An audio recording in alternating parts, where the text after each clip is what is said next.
Hello everybody. Paul today, and my hands have been really bad for the weather. Don't forget to push the like buttons, guys, when you're coming on. Which is the thumbs up. 5 on 3 like buttons pushed already. The other 2, please push the like buttons. Coffee using it, yeah. If you're going to buy a coffee on here, you can use that link because all the money goes nearly to YouTube. The greedy bastards take about 60% off you.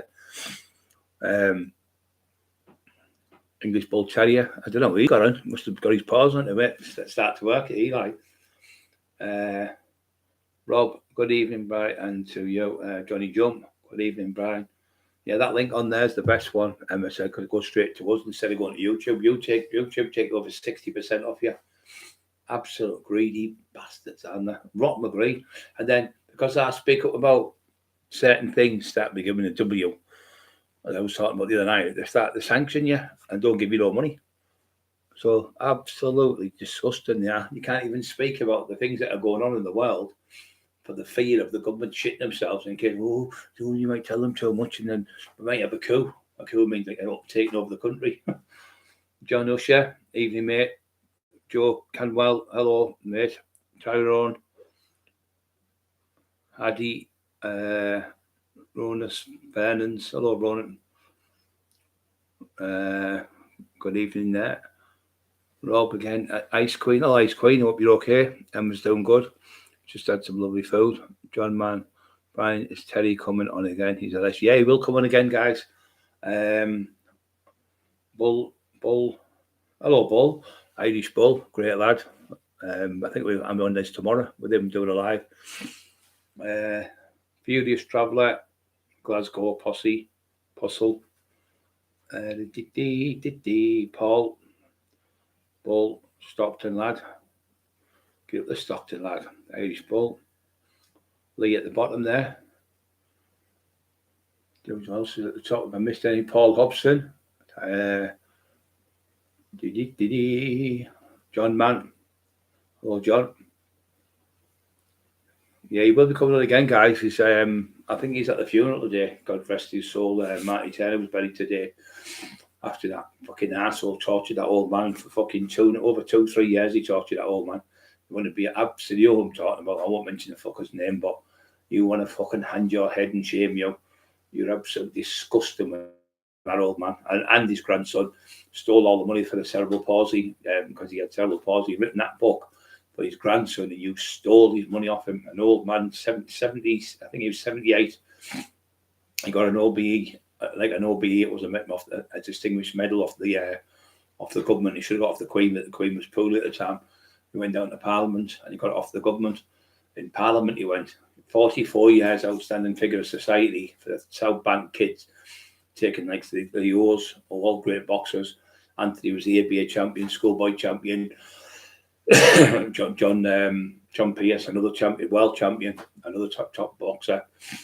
Connie Descar, top boxer. Steve Mack, another one. Lee Duffy, he trained there. All top lads trained there. Marty looked after them for 40 years. Lee was getting bullied and he took him in there and stopped him. He said, you leave him alone, Yous. But later on, 3 years later, Lee was the one who was bullying them then. So them bullies out there want to watch yourself because you might be bullying because you're a little bit bigger and older, or you might be a big lad. You get some people like Lee Duffy at 15, he was like a bloke. Where you get some lads, I wasn't that big at 15, I was only little me. I was only like about 12 stone. Well, Lee was about 15 stone. Some people grow quicker, young, but they don't grow after that. They don't get any bigger. They'll grow up maybe to 16. You don't start growing till you're 20, 21. But some people grow up to 15, 16 and stop. The plates fuse at 16, 21, your plates, which is where you can't get these. You'll grow, you get another couple of inches. You can't get any more after when you're 21. Your plates fuse, which is like, fuse mean like the weld together. So you can't get any taller. You can put weight on that way, on your belly and stuff. But you don't get any taller. Some people have got more growth hormone than other people because the growth hormone obviously is in your body. So you get people like, look at him, George. Remember him, the big bloke, he was so 7 foot tall. So you get people like that who've got a freaky physique because they produce a lot of tests. You get like dogs as well. Like they said Eli was overweight the other day. He was 32 kg. Now the average one of them dogs is about 25 kg, but he's not average. He's a big bull terrier. So you get like alsatians. I had a massive alsatian. Look at Scrappy. He was 10.5 stone. I think the weight's supposed to be about 7 or 8 stone. He was fucking huge. And when John McLean come, the one about a deck of Higgy, he said it's the biggest. He said it's the biggest kite he's ever seen in his life. He's never seen one that big, and he breeds dogs for a living. It's been terrible, this thing. I can't get rid of it. I've got these new tablets called Muscalara or something they're called. I think that's the one there. And it's still not working on my chest. Absolute quadruped. That's my knees, legs. Rama pills, my blood pressure.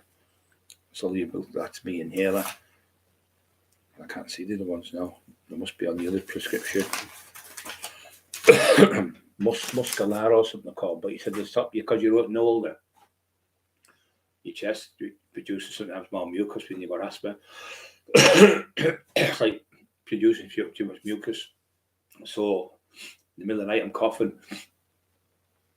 and doing the daft noises, like coughing to get up. I feel like you're going to have a fit, like a panic attack, everything that you can't breathe. 13 thumbs up, come on guys, 66 on. Jonathan Callan, Johnny Jump. Yes, Jonathan, great lad. Howler Head.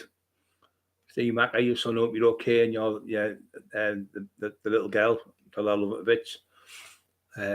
Butter Tifo, another butter lad, knows the true stories about me, no bullshit. Shell, hello there, Shell. Who's a spanner on the new channel? Right, I'm going to get into some stories. I'm going to tell you about a place that was called Howler Head. Come back 10, 4. Fuck the haters. Yeah, that's what's right. We're coming back like a ton of bricks. Paul Cresswell. So what we're going to do, we're going to talk about some doors. When I went to doors, I started off in Leo's in Redcar. I was 20-year-old. I went down. It was the summertime, and I went down for a job.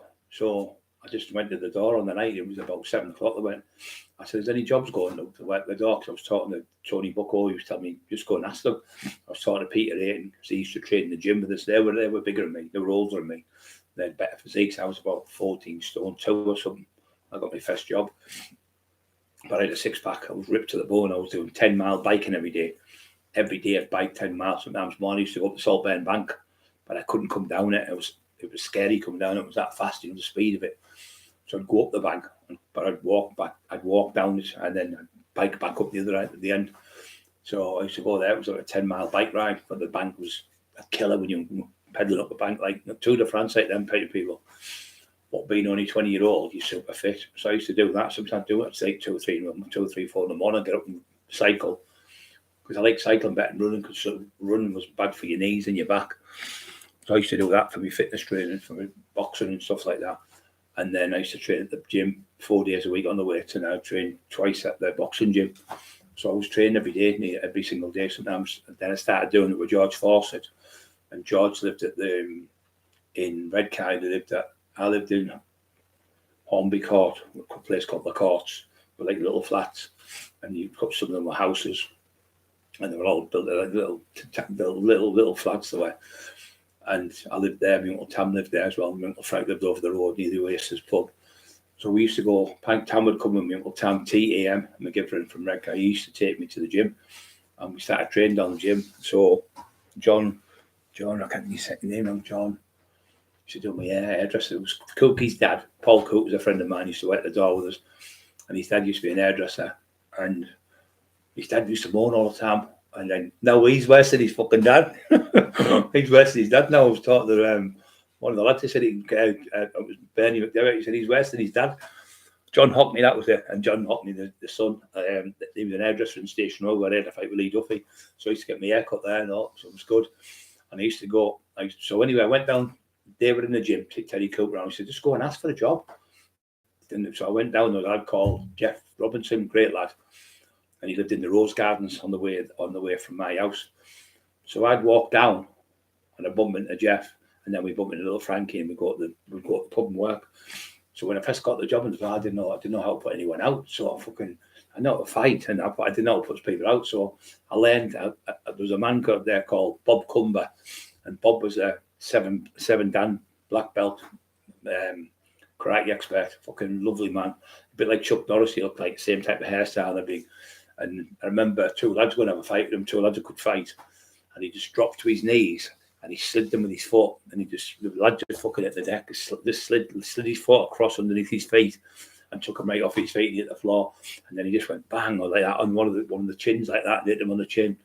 And he just went fucking flying, didn't punch him. He just like boom, just was forced the way he did it. And he started teaching me like moves and all that, and how to grab someone and throw them over you like a judo holder. You hold them like that tight, because you're that strong. He said you'll be able to get away with all this. But I used to be great at doing my back, because my back used to go dead tight, like a brick when I was squatting like 800 pounds and stuff. So Bob would stand on my back and do like, he'd go like that and move like that, and you could hear all the things click. It's called adjusting your spine, and it would click into place because it would compress, the weight. So he used to do that. I used to go around and he said, there's that much muscle tissue on your back. He said, I can't even get fucking through it. He started to push with his fist on my back and standing on me and pushing at me, and he had elbows in me. But I used to get off and it was dead nice and I used to box. My hand speed was better. So if I was going to have a fight, I'd go to Bob. He'd make me like loose so that I wouldn't train for 2 or 3 days on the weight. So I was nice and loose. So I'd fight. So my hands were faster. I used to do that. And he taught me, he said, stretching is one of the main things to make your muscles grow. Your muscles grow by 17% more if you stretch after training. You can stretch before and after, but what you don't have to stretch before. What you do is, say you're doing bench press, you go and do say you can do bench press, you just do 20 nice strict reps and feel the blood, get it pumped up, then you won't tear the muscle. So the worst thing you do is go straight in and try and bench heavy, and then you'll tear the muscle, because the body needs to get the blood into the muscle, so you can't tear it. That's one of the worst things people do. They just walk in, they don't warm up. So if you warm up doing 20 reps, like legs, if you're going to do squats, people think, I'll do my squats first because I'll be stronger. No, because you're going to hurt your legs. Tom Platts told me with the best legs ever. He said, what you need to do, Brian, he said, I trained with him at the gym in Bowsfield Lane. Everyone will verify, you can see pictures of him. And he's in there, right? And he's training. Tom Platts, you'll see him, they call him the quad father because he had the best quads in the world, which is the muscles on your leg. He was only about 5'5" or something like that. And he was 5'7", I think he was that big, because Mickey Flanagan was 5'7", and he was taller than him. But they all say that, the only people say they're inch or two bigger. And anyway, he said, always do your leg biceps first, leg extension, do 20 reps, and then do your leg extension for the front of your knees. Once they're warmed up, then you're not going to strain your knee or pull a knee. You might be down a couple of pounds, but it doesn't matter, because it's better to be lighter squatting. I was going for the front 800s and trying to get 900. I never got the 9, I got close to it. But I was always wanting to squat 1,000 pounds, but I never got nowhere near the 1,000. I got 800 and something. I went down, I got a touch up. I had 920s each end in the gym. If you want 385 key, I think it was. I went down and I got 3/4 way up there to get a touch. I did it 5 times. I did that, and every time I had to get a touch, but I was close to getting it. It was a fucking nightmare. But I probably took the collars off. If you took the collars off, the plates would just fell off the bar, because when you've got that much weight on each side, the bar bends like that around your back, right round your back, the Olympic bars. You'll see me training in that gym, you'll see the bar bending. So you need the collars on. And in the Olympia gym, Don Williams owned the Olympia gym, he would make you put the collars on, because you'd see lads going in and put like 3 plates, 2 plates on that side, and then put 3 plates on, and then have 1 plate that side, then go the other side and put another plate and start talking. So, yeah, I've got to go down there now, and then put another plate on. Yeah, so I've got to go then and put 3 on, then you'll see 3 plates. All of a sudden it'll just go woof and go upside down and fucking tip. So Don would make you put the collars on so that it wouldn't fall. But that's the thing with bodybuilding, you can't fucking stand talking, because it's a serious place. My other friend come off a rack. Not a rack, the place, a rack, like a squat rack, and he got it wrong, and knew it collapsed, and he broke his back, and he broke his 2 legs, and fucking come down like a ton of bricks on him, talking. And another worst thing, leave your phone at the reception, fucking use the phone every 2 minutes on the phone, talking to each other and doing shit. The phone's for talking later. Training is for the serious. You only train for 30-40 minutes, so you just put all your training into that your zone. Go get yourself built up. 10 minutes warm up, and stretch 10 minutes after you've trained, and it does make you grow. My leg biceps went fucking huge with stretching, and my legs, that's what gave me the extra size. I was talking to a professor of the anatomy and all that, and he said to me, he was a professional bodybuilder. He went, stretch again. That was another one. Tom Platts said as well. All said stretch, all the top bodybuilders, and that's why loads of them are a lot bigger, and you don't get as many injuries as well. So I goes down the door, and he asked, it was called Peter Lyons and Phil Lyons who owned it. It was called Leo's. lions, obviously the lion, Leo the lion. So Leo's, it used to be a bit of a pier years and years ago in Redcar. You'd walk down the seafront, and there's all arcades in Redcar, amusements and stuff, like Blackpool, but a tiny place compared to Blackpool. So it's that type of, you can imagine all the kids playing on the beach in the sand, and then there's donkeys playing. My mate Vince owned all the donkeys and everything. I used to do work on there. I used to get £1 an hour doing the rides for the kids, push them on the slide things and all that, and the fucking swings and all that. I used to go down there with Vic Tucker, not Vic Tucker, he's from, sorry, that's from Darlow, Vic. I mean, he's Italian name. His dad, they owned all the arcades anyway, and most of the flats and stuff. He has the fish and chip shop in Saltburn. You go down the bank, it's the best fish and chip shops in the country. Beautiful it is. So I'm working. I go to the door, and Jeff Parks is another great lad who used to come and see me, and my uncle Sam and Frank and that. So we're all like family members over there, my uncles and nephews, and hundreds of them. So I was waiting on the door, and my uncles would come in. I'd let them in for an hour, and Frank would come in. So when I got the first night, I said, "Is there any jobs?" He said, "Oh yeah, can you start tomorrow?" Oh, brilliant! So I had to go out there and get these black jackets, what you get, like ballroom dancing jackets, like like in the old-fashioned days, and then get a white shirt with a black dicky bow. So I looked all over, and the only place I could get them is them second-hand shops where the old people had clothes. So I went to a second-hand shop because I couldn't afford to buy a brand new, fucking about £100 or something. And anyway, I went in, I had to get a jacket. It was too big for me, so I took it in this old woman's. She was a seamstress. She took the back in for me. I think I was a 46 chest and a 26 waist then, and I competed in the Mr. England. I come 5th out of 7 in Gateshead Stadium in front of about 1,000 people or more. And I posed. I was the best poser of the day, they said. And the man who told me I was the best poser was a man called Vince Brown. If you type his name out, he was massive. Vince Brown, I think he's from Nottingham, black lad. He said, "You absolutely smashed that. You're posing, you're perfect, your symmetry of, you've done all your stuff." He said, I went down like that on one leg and hand like that type of thing. He said, "Absolutely brilliant pose," and they're all clapping, the crowd and that. And then later on, the next week, Don was doing a thing for women's cancer, breast cancer. So the one that was the pose, it was me, George Foster, Matt Lenny, and little Timmy. So 4 of us went on stage in it used to be called the Court and Ball, where you played darts. So they all came, everyone came. There was hundreds, it was all women nearly there, and there was about 30, 40 lads, but it was like hundreds of women.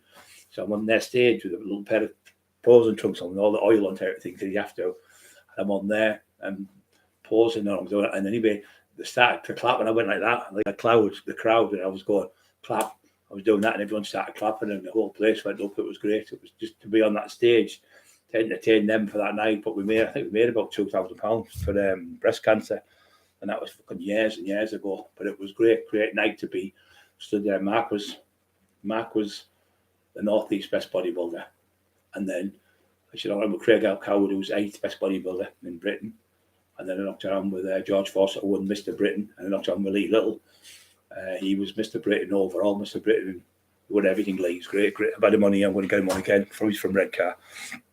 And we used to do good things, the charity and that. So what happened one day, they used to have a fun day at Leo's. I don't think Leo's, I think it's not knocked down, but they still have it there where they all go in the water. So they all used to go out, lasses dressed up as whatever, Sicilians and all that shit, and they'd have buckets and they'd get money and all that, and there'd be girls running the water and lads. Everyone's like a Boxing Day dip, that was it. So on the Boxing Day, they'd have a Boxing Day dip, and there'd be people going off the end of like a pier thing, like pushing in the water and going in like with the cars and all that type of thing. We'd already made of fucking bamboos and shit. So we used to have that on the Boxing Day, Redcar. Don't forget to push the like buttons 88, 84 on. So I'm out. I'm going there, starting to work on the door with all these people. So my Uncle Tom that used to come in. So I went and got this jacket, and the woman fixed it for little Frankie Affa, knew her. She was a seamstress. She did it all for me. And I think it cost me about 20 quid all in. I think it was a tenner for the jacket and a tenner to fix it. And I had to go and buy a dicky bow. I think the dicky bow was fucking more than the jacket. So I got the dicky bow and I had a white shirt, and I used to work the door, and I worked upstairs and they worked downstairs, and used to be a pound in it and let people in. So I was upstairs. So it was about, I think it used to hold about 500, 600 people, but they used to have more in, and you could tell because the fire brigade, what you used to have to do, you had to have a clicker clicking how many come in, and how many go out. So you can, so the firemen come in. So they used to have 2 sets of clickers, you know, like one with 100 less in. Say there's supposed to be 500 people in, they'd have it to 450 or something. But really, there's 550 in on the other clickers. So they'd have 2 lads with clickers, they'd have 2 clickers each, one going in, one going out. But they'd make sure the one that showed the firemen, if they come in, was the one with the less. But the firemen went daft. They would come up and they could tell by how much feet apart. You know, everyone has to be so many feet apart. I don't know if you know this, but they can just walk in. If you're not so many feet apart, you just shut the place down. Fire hazard. So they come in now and then you'd have the other ones coming. Like, so we had to make sure, because the bobbies were coming, like, you know, kids trying to get in and that. So I used to have my little party piece. They come to the door and go, you could tell they were about 14, because them young girls, they look older, but they go, they start giggling all the time. Young girls, they always get caught. And young lads 15-year-old, none of them look fucking 20, 21. You had to be 20, 18. I think it was 18 or 21, I'm not sure, to get in. So they'd come in and give us a license. So it was only paper license then. So there was no photographs on it. So she'd give me the license, young girl, and I'd go, right, what did you get your 3 points for? Speeding or ball tired? And they'd think, oh, then what did you get? She went, speeding. I said, yeah, I've got 3 points. Just made it up.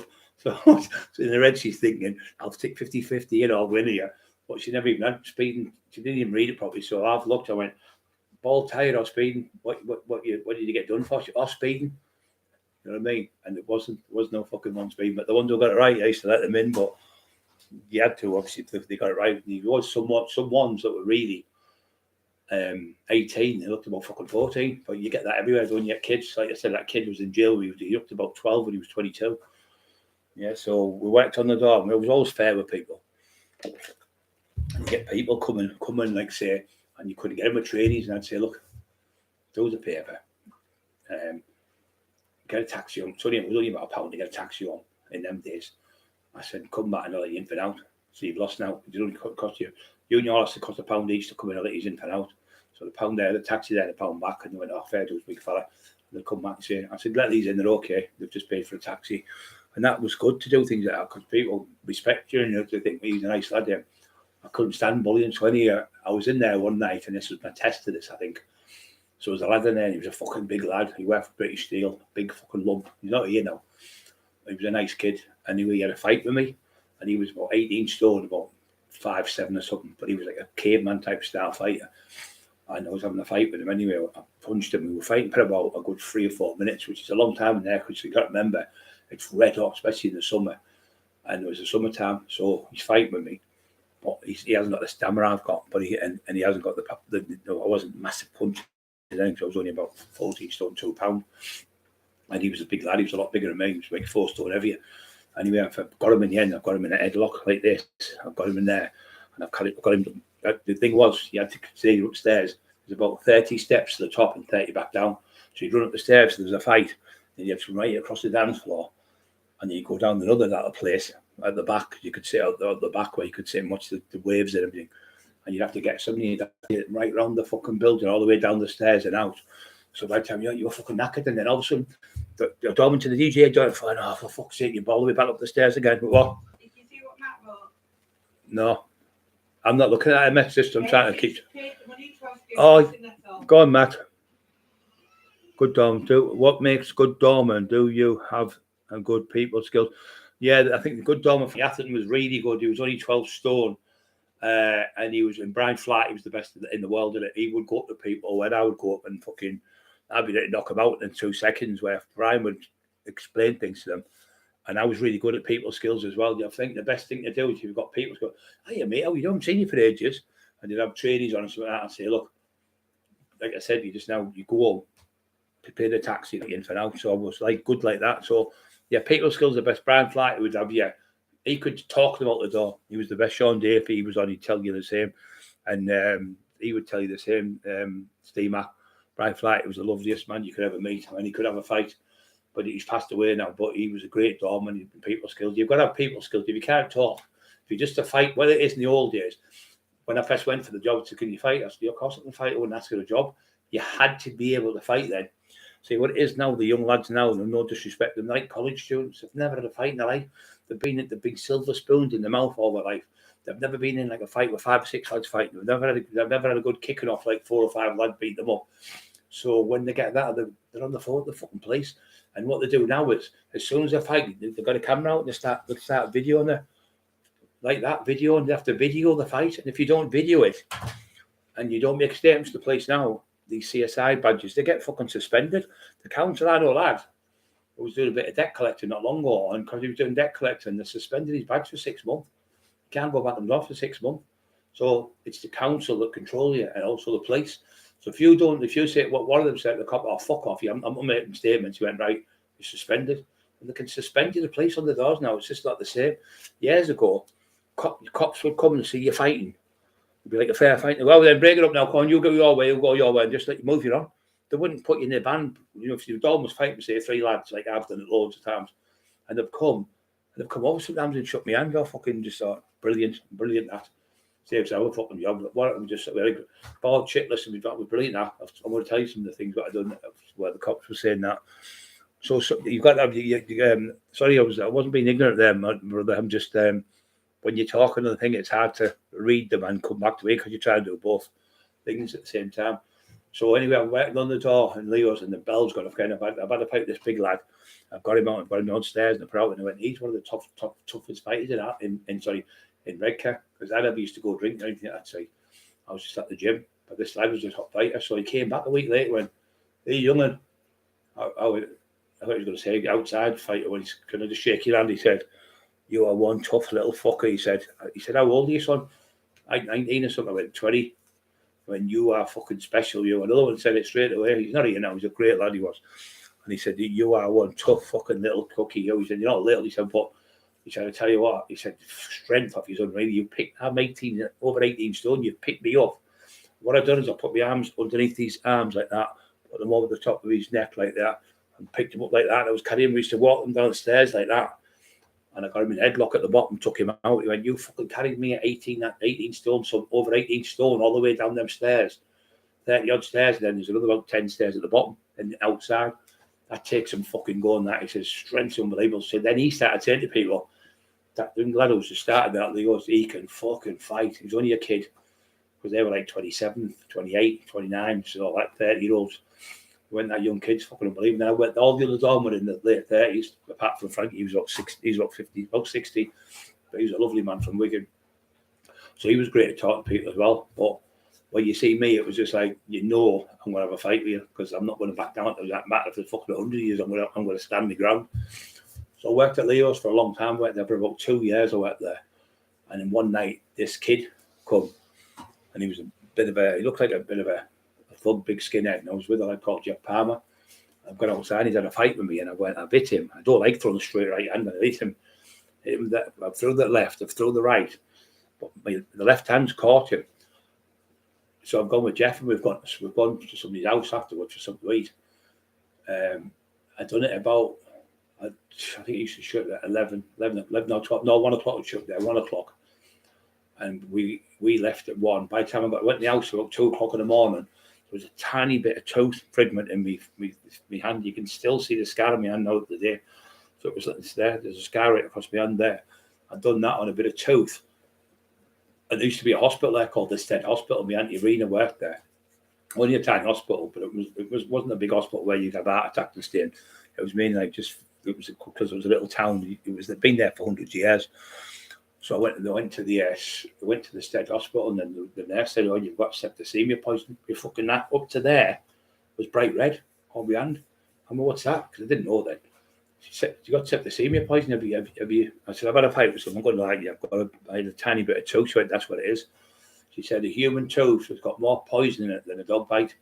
And I never knew that. And the dog, if you bite off a dog, you know, nowhere near as much infection than you would off a fucking human tooth, full of poison. The teeth, it's unbelievable. But a little tiny splinter cracked off him. Anyway, so we're in there, and he was a bit of a top fighter, so his cousins come to have a fight with me, and he was even fucking bigger. This one I thought was about 17 stone. This one's about 19 stone. That fucker big fat belly. So he's fighting me outside anyway. He was like 1-to-1 fighting all the dog watching out the front, because you could, as you come out here on the road, You come out, there was a set of toilets. A lot of older people will remember, used to be able to go down the stairs in the toilets in the old days. There used to be a man in there, and he'd like brush your top jacket and brush your top and that, and you want your shoes polished and all that. They'd look after you. And do you want any aftershave on all that stuff? So he'd give you stuff, and you give him like whatever 10 pence or something, and you'd have like a box where you put the money in. So you go and you get your polished shoes. Shell, thank you very much, darling. God bless you. So you could put your money in this little box. The money in a little box for the man.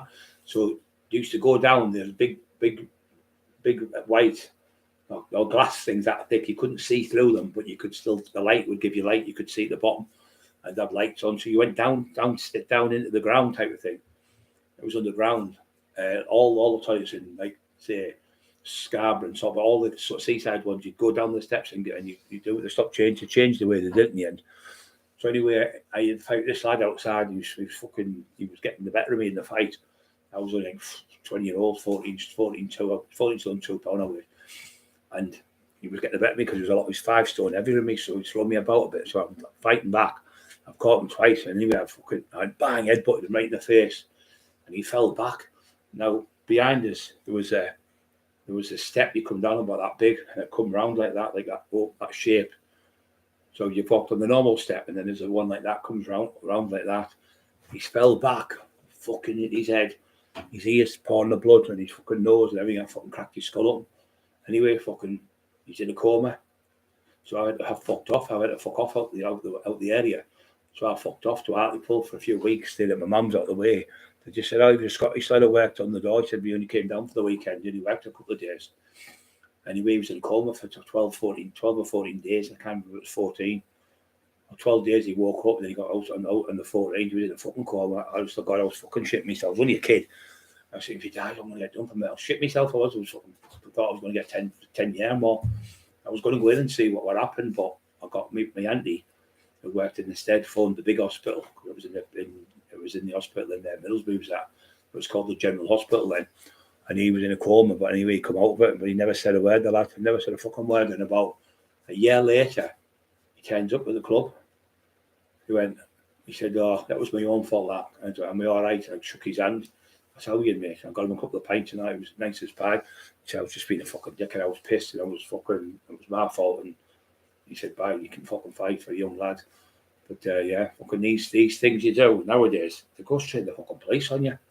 I mean, I had another fight with another lad. I went out, and a couple pulled up. We were fighting this lad on the roof of the toilets, where you could. I said you could walk down them in the steps, but you could sit. What we used to do, the lads in some of these, all sit on the roof of the toilets and sit out there and have the pints. The pub was over the road, and then they'd sit that side away from the beach, so the sand wouldn't go in the drinks. And then Roy Morley used to have the other pub on the corner. I can't remember. Roy's a great lad. He was a butcher, and he had his own pub, and they always just sit outside there. Loads of them, all the top lads who could fight that. But I was starting to get to know everyone now, so I'm working. I got a job in the gym off Landsberg. He gave me a job. I was getting 25 quid a week, and I didn't have to pay to train. And I was working on the door, and then I was working on another door, and then I was working in a fucking second-hand shop, and then I was working in a fucking on the race course doing a security on there where I'd do the park the cars in the morning, then I'd go home to bed, then I'd come back in the afternoon. And then I'd do the camera patrol. So all the others because I was only young and I was fit. The others were like old men, like in the 50s and that. They got to park the cars, stuff like that. Where I got the job where you had to, what it is in Redcar, there's 2 buildings. There's a building you go up one, and then you can run across the roof, and then you can go up another building with the ladders on it. So you can go to the very top, it's like a big chimney. It's like I would go up there, and there was a man who would take pictures like before the finish. Like the stewards' inquiries, I'd get them, run across the track where the horses were all away, and then I'd do that. I was allowed to do it. I had a special pass on me, and I'd run across it, go up this building on the ladders, run across the roof, and then there's another set of ladders, and go up there, and this man would be at the top, and he'd take the pictures there. There was no technology like this now, where I go straight to the stewards' inquiry. So I used to get the camera, take it over, and they'd have a photo finish. So I used to get 9 quid a day for that. I know it didn't sound much, but it was 9 quid plus I used to get 10 for the car park. It was like 19 quid a day. So it was a lot of money in them days.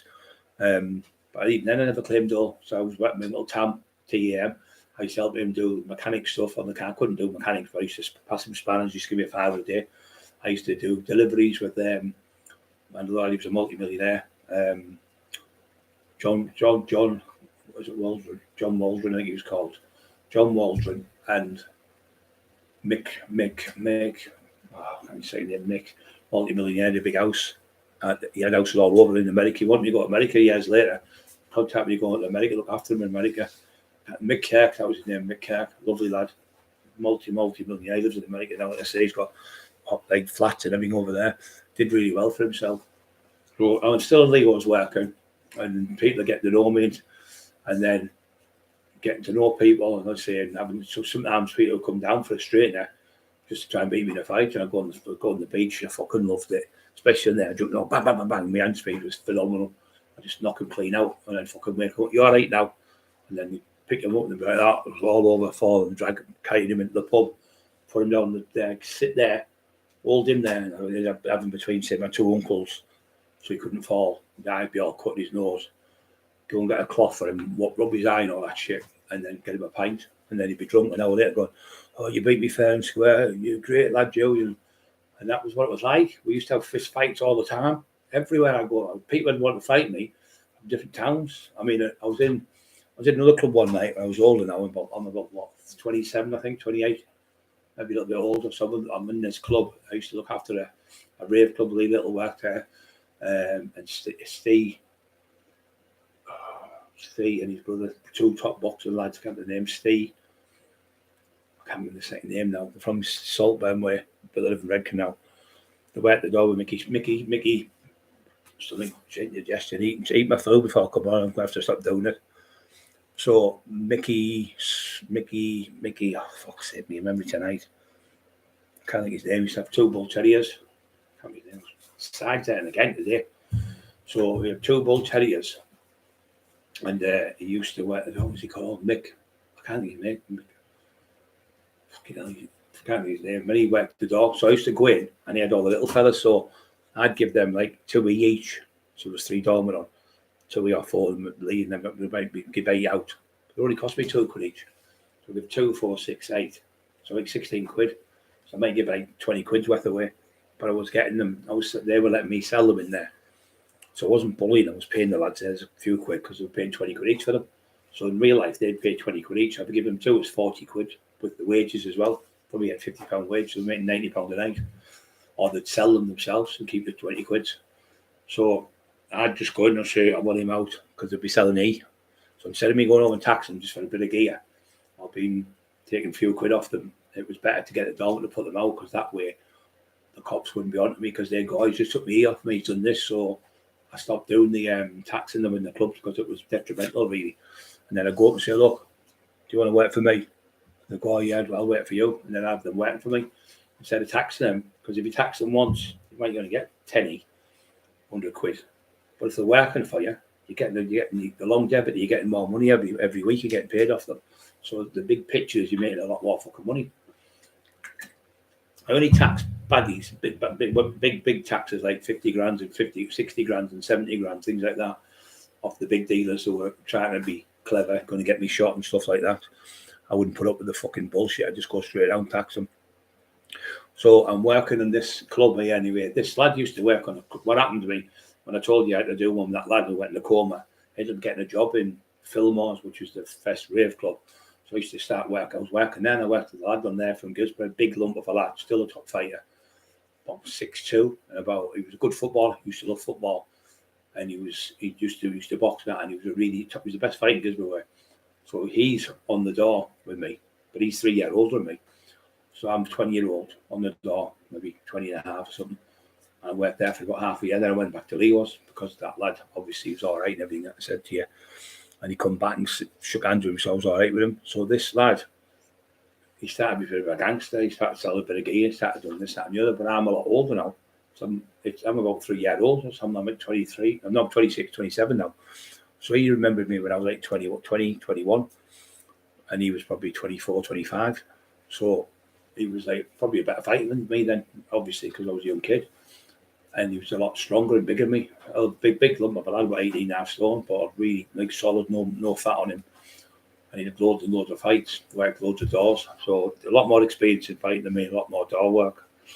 So anyway, he's come in this club and we were in there, and one of the O's had been in from Eston, who was a friend of mine, and he apparently been in with a handgun. And the cops had raided it looking for me, thinking it was me with the gun, and they'd come in. So Abby, who owned the nightclub, Mick Store, we called that lad, who's passed away now, Mick, a lovely lad. Steve Jones, that's the other two dogs. Steve Jones and Andy Jones, that's it. Two really good box for England boxers, fucking really tough. I mean, top lads, really good body movement, everything, head movement, really could fight. So they were at the door side, great backup with Lee Little and them on. And they had all the Hartlepool lads used to come, like the Vulture and all them used to come, and Robbie and all them lot used to come out with us. So there'd be like 20 of them in there. I admit, there was no trouble, and he looked after everyone. But then he went to me, "Who you?" He said, "I've been trained to fight you." I went, "That was mate. Fucking hell, I went to the door with you. Fucking what you on about?" I said, "I went to the door when you was fucking 20-year-old. What's wrong with you?" He said, "I think I can beat you now. I've been training really hard. I'm boxing." And I said, "Look at it. He had about, I think it was 4 lads with him. Yeah, 4 lads in him. So there's 5 and I'm with 1 lad. So the lad I'm with's not really a fighter. So I'm stood just as he's coming in the door. We bumped into each other like that. So there's an alcove. And he's come in. I went, "Hey, mate." I went to shake his hand and said, "Do you want a drink?" And he went, "I said, do you want a drink?" "No, I don't want a drink off you." Being horrible. You could see he's fucking full of drink, full of fuck.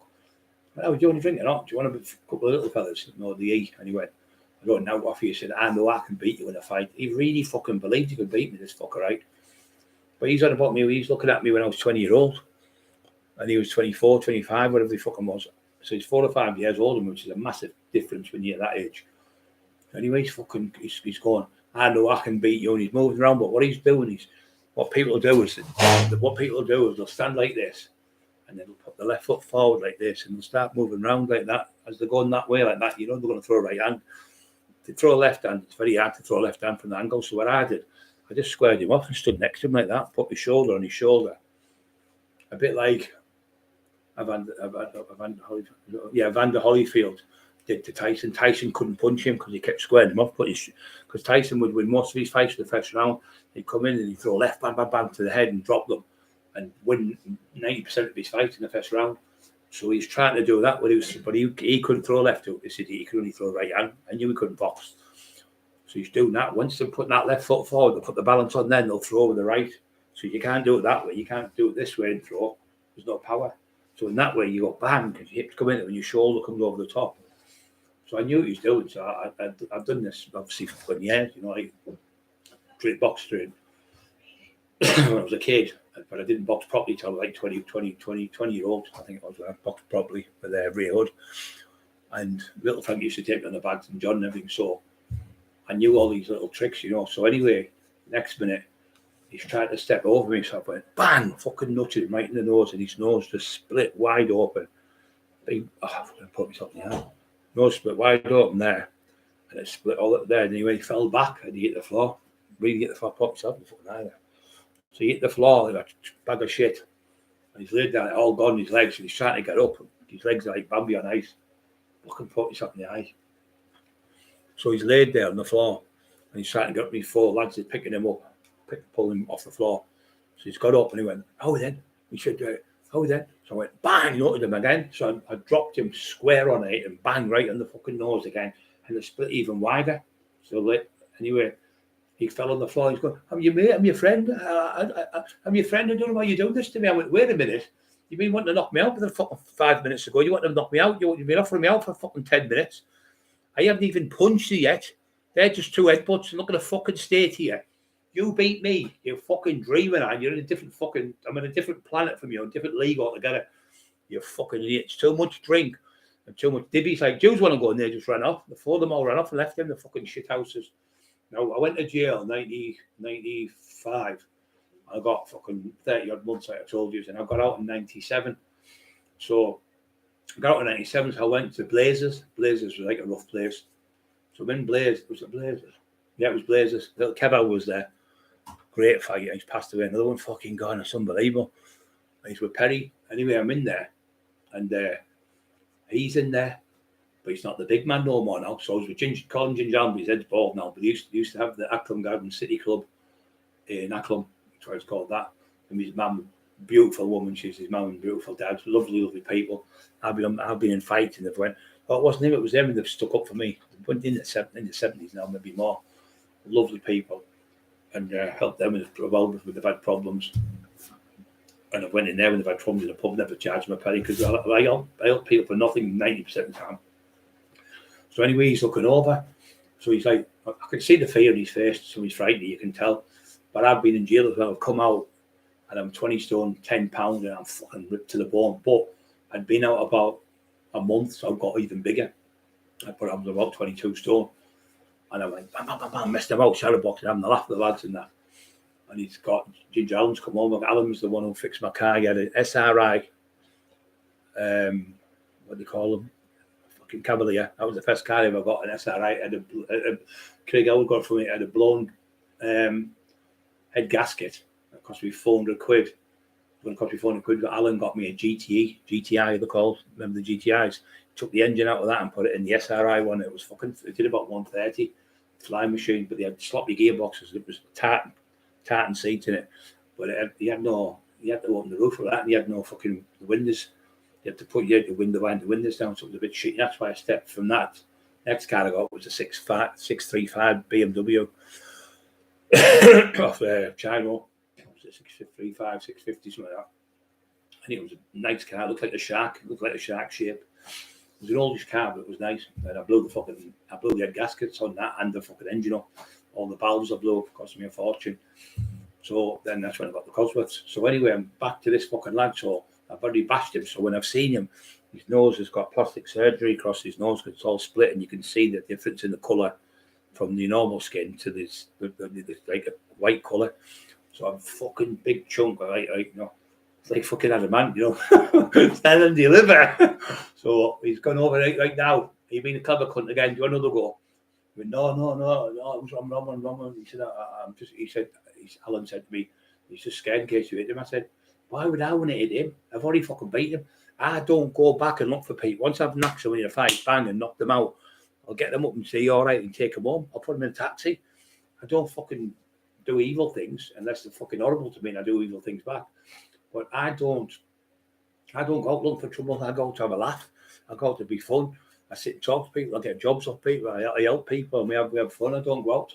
But you always get people when they're drunk think, I can have a go with him. And somebody said, what they do is what somebody said to it. Dickie Dowdell said, they only have a go with you. No, they know they can't beat you, but it's to say bragging right. I fought Brian Cockerill, mate. No, you didn't feed me. You got fucking annihilated. You know, like when they have fights with you. The last of that, even a slap of knocked them out or a fucking grabbed him and threw him over the table or something, or picked him up and threw him into a car. And then they felt me power and went, oh, no, we'll leave it. I'm sorry. But that way there is better than actually breaking the jaws and going to fucking jail and kids. So that lad in the coma scared me a little bit. So I'm in this pub anyway. He comes over and he shakes me hand. He gives me a cuddle. I said, do you want an knee? He went, I go, why didn't you take one? Fucking all of my hairs back. He went, because I was a fucking idiot. He said, I really thought, he said, the Dido could beat him. Dido, but I fucking told you. I told you, Cockerill, the boy. He said, I told you since he was a kid. He was coming up with a smile, one of the pads. He said, I knew he was special. I knew he was fucking something special. I told you beat us all. And Lee Duffy said the same to them. He said, no one's going to beat him. I'm telling you now, no one's going to beat him. He said, I struggled, really struggled. He said, with Brian, he said, that's why I ended up being friends with him. He said, so I knew he was just too strong. He said, I knew if he got hold of me, I couldn't win. Just too strong. And loads of others, if you've been there, Norman Buckland saying it. It's not me bragging about myself. It's me just telling the truth, what people say. But as of that, you always get people when have goals, you know, in different areas to see if they can beat you. And they say, I could beat him and I could do this and I could. And then you bump into them and go, oh, it wasn't me, it was me. I had one calling me all day, threatening me all the time. I got around the house. I don't know if I told you this one. And he said, I'm not scared of you, Cockerill, and I'm going to do this. But I've come in. His house was like, you know, these houses you get where your front door's here, say. So, but people don't use the front door. They'll go around the side door or the back door and go through the back and leave the front because it's straight up your stairs, the front door. So instead of having people maybe going up your stairs, they'd leave that shut. They'll only open that if it's like, say, somebody, airborne calling or something like that, or the postman. So most people go around the back and go through the back door. So the back door's open. So I've gone round. He's going, I'll fight you anywhere you want, Dad. You don't scare me. And all his family are sat on the side. They're here. So you can't see me behind him because I'm looking at you like this. And his family are like behind this screen type of thing. And they're all laughing. He's going, I'm not, I tell you what, I'll fight you when you want to fight me. And my phone's in my hand. And I'm doing that to them, showing them my phone. Like, he's going, can you hear me? I'm telling you now, I'm not bothered about you. If you want to come to my house and all that shit. I went, oh, do you now? I went, oh, I knew you were there, just joking.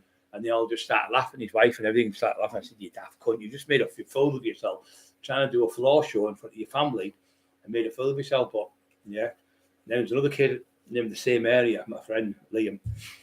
There was this lad, I hate heroin. My brother fucking died on that. It's fucking horrible stuff. So he didn't die with it. He was on it for years. They made him ill. I made him really ill. So I hated heroin. Anyone that had heroin, I'd go in the house, say there was 2 or 3 grams or 5 or 6 grams, and just takes it down the toilet in front of them. Oh no, please don't do that. I go, flush, there it's gone. I'd put it in paper, the tin film, cling film stuff, and I'd just put it in toilet roll. I put it in the toilet and flush the cunt in front of them, and I'd tip it down the drain outside, and the face would be fucking raging. You've just put 3 grand on the shit. I don't give a fuck. I don't want that shit on the streets because poisoning people. You're contributing to all people's house have been burgled, normal people's house have been burgled, people's children in smackheads, not feeding the children because they're addicted to the heroin, and that means more to them. As soon as they wake up, they want heroin because they're addicted to it. You need it physically and mentally every day when you're on it. It's the horriblest drug going. So I hate the stuff. So this bloke from Middle, I won't say his name, but he's from Afghanistan, and he used to get his gear from there. So he couldn't get some this day. So he phoned my pal from Emlington, Colburn, Youngway, Middlesbrough. He said, do you know he can get us any gear? So he phoned me. I said, I can get it, but I can't. I went, right, that's how you're going to do it. I said, exactly, I'm going to do it. So I went down. He wanted kilos, say it was a kilo bag of sugar. So what I did is I got a kilo bag of sugar, Tate and Lyle it was, about fucking, I don't know, 60 pence. So I got that. I went to his house. And I got a black bag, cut it up, put rubber gloves on. I'm doing it. Put the plastic around it, and then I got black bag, and then I put a little bit of diesel on it so you could smell diesel. And then I put sticky tape, sellotape, about 3 rolls of sellotape around it, and a little bit more diesel on that. And then I said, I've got it. So I said to him on the Friday, I'll have it on Friday. So he said, oh, brilliant. So he said, have you got the stuff? He said, oh, it's 22 grand a key. Behave! 22, Eli banging the doors. 22 grand a key, which he was paying 23, so I gave him a 22. I said, but I need paid straight away. He said, oh yeah, no problem. So we used to use a taxi driver all the time, this lad, and I think he knew that. So I use this taxi driver lad. So if you, say for instance, you were doing gear, I'll give somebody 200D. Eli! I wish to keep him quiet when I'm on here. Anyway, so if I would get the gear and I give this taxi driver the gear, I'd put it in a bag and have rubber gloves on, put the bag underneath the seat in the back seat. So if he gets stopped by the police, he'd just say, well, I've just dropped 2 lads off about 10 minutes ago. We've got a lift. His fingerprints are on the bag. He can prove he's just had, he'd have somebody in the car and they'd be gone. And so I had to pick them up for a quick lift, and drop them off, because you can do that. So that was the excuse. This lad, he was an Asian kid, great lad, so it was perfect, because that's what he did. He was a taxi driver, a proper taxi as well, for his own firm. So we used him, but I used to give him good money. Say he was going to take a kilo of coke to, say, go to Manchester for me to get it, or Liverpool. I'd give him like 500 quid. I wouldn't give him fucking pennies, I'd give him good money. But the chances of me getting caught are very slim then. But he was a good lad, you could trust him, his family and that were nice people. So what I've done is, the reason why I put the diesel in, I pretended it was coming from Afghanistan. So most of the heroin that's made is made in Afghanistan and then comes through Pakistan into England, 90% of it. So I put this bit of diesel on so you can smell it. So on the Friday when I was supposed to have the stuff, I went, there's been a bit of a problem. I might not be able to get it till Saturday, maybe Sunday, maybe Monday, I'm not sure. I said they're a bit late coming through with the trucks. It's in a diesel truck, in the diesel. He said, so I thought, if I say, give it on the same day, he might be suspicious. And because I said, I can't get it for another couple of days yet, pal. He thought, well, he's not going to think I'm up to something, because if I was going to sting him, I'd sting him on that one day. So you know your brain works, well, he can't be going to sting me because he'd have done me today. So that's great, he's thinking in his head. So it was about 2 days later, I said, it's coming, say Monday or whatever. So it was about 2 days later, I phoned him, I said, coming. So it was 3 days I left it. So he's desperate now because he's run out. So It's just out in town, little skinny fucker. So I hated it with those stuff. So I've given it to the driver. The driver's given it to him, and then he's given it to the driver. He said, "Oh, that was it." He said, "I could only give you, I think it was 18, no, it was 19 grand. It was 18 or 19 grand. I can't remember which one it was. I think it might be 8. I think it was 19, and we give the taxi driver a grand, me and the lad. So I never got involved. I was just on the phone, like talk to him. It's me, the big fella, who never said my name. And then my other pal, who was from Colby, went with the taxi driver and got the money. So he got the money, and he jumped in another taxi, come on with the money to the lad to make it look more authentic. And then he's giving him the kilo of gear. And he, it stinks of diesel. I said, yeah, I've just told you that. Didn't I think it's just come out? So, brilliant, no problem. So he said, I could only give you the 19 grand. Can I give you the other money in a couple of days? I went, yeah, that's no problem. I don't fucking let me down. Don't have me come looking for you for. I said, because I need that, because you told me you'd have the 22. So I said, he said, no, I'll definitely have it. I've got it in a couple of days. I'll have it in probably tonight. I said, well, give me a couple of days because I'm going to go away for a few days. So about 30, 40 minutes later, I got a phone call. And Brian, what's this? I went, it's Tate and Lyle, and I have two sugars on me. I'm feeling sweet now. So I took in my head, I took £22,000, but really it probably about £100,000 when you sell it in bits off the street of heroin. I thought I was doing a good thing by doing things like that. So the scumbag got chased out of town after that. He fucked off. He never come back. But it stopped him selling heroin in that area in Middlesbrough. It stopped it all.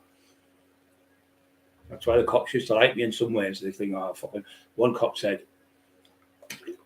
he'd been raided, this lad, I'd already taxed him. And he said, well, the cop will save you 10 years because if you got caught with the gear you had, the guy'd been in the morning, it was in Ragworth. I kicked the fucking door and his mouthpiece shut in my mouth. I didn't take a lot off him. I took 2 key of cannabis. I think it was about 30 ecstasy and about 400 quid off him. But he's going to do this and do that. He had a gun and all that shit, but it was like a fucking pile of shite, that fucking pistol shit. Anyway, fucking went to the door. I seen him try to get out the back, and I already had somebody at the back waiting for him, grabbed him. Went in, I took the money off him, the gear and everything. But about 20 minutes later, he got raided. So the cop said, well, at least, he said, so late, Cockerill's already been. He said, that Cockerill, he's somebody. He said, the cop said to him, he said, you build all your money up. You build it all up, and he comes on, just takes all your money off you. He said, fucking doing our job for us. And the lad said, I ended up being all right with the lad in the end. He ended up working for me. I went back and seen him a couple of months later. He started working, and he was doing the little things and a bit of the cannabis allegedly. And he ended up being a really good lad. It wasn't a bad lad at all. Just thought he could hoodwink me, but I knew I was in everywhere. Like Hartlepool, Stockton, Sunderland, people from Bradford, fucking Doncaster way, fucking people from fucking Sunderland, Newcastle. I had connections all over London, Liverpool. I was every fucking way with different people working, and there was never going to the same place all the time. But you see them, don't you, going to the same place, and you'll see them on the map going to the same place all the time. So I'm at the gym anyway. Me and Flatty, that big lad you see. So I started going to another gym called Mickey Flanagan's gym. It was called Bridges. Now Bridges gym's in Yarm's the poshest place in Stockton. It's £2 and £3 million houses, sometimes some more down there. Duncan Baratime lives down. He lives up near me. He lives up this way, Duncan, and he has a gym round here called Baratimes. But he also has them all over the country. He's a multi-millionaire. But he has properties all over Yarm. So it's a conservative place, really posh. The pubs are really, really, they're like posh people in there. Like, golly gosh, all that type of fucking shite. All them type of people. But not all of them. But it's not like a council estate.